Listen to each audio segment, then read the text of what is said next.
6 people were murdered, and whoever did it lived in the house afterward. In March 1922, on a remote farmstead in Bavaria, Germany, an entire family vanished without anyone noticing. The place was called Hinterkaifeck. It sat isolated, surrounded by forest, miles from the nearest neighbor. The kind of place where silence lasts too long. Days passed, then weeks. Smoke was still rising from the chimney.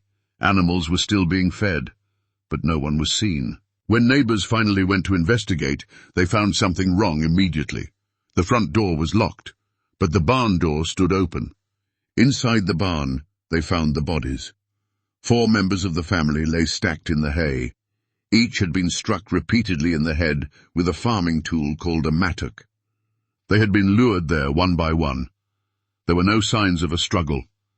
Inside the house, the horror continued. In the bedroom, a woman lay dead in her bed. In the nursery, a 2-year-old child had been murdered in her crib.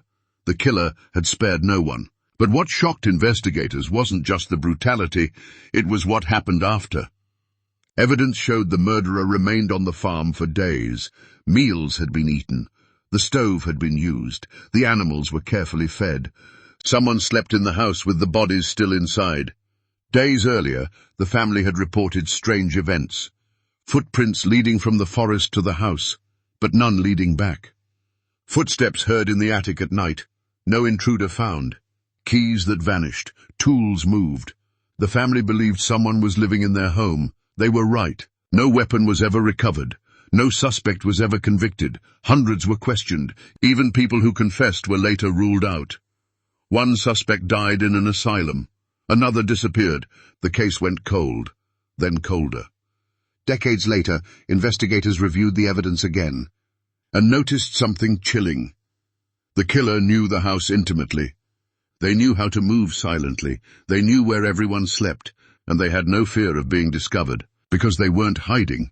They were already inside. To this day, no one knows who murdered the family at Hinterkaifeck. But most investigators agree on one thing. The killer didn't flee.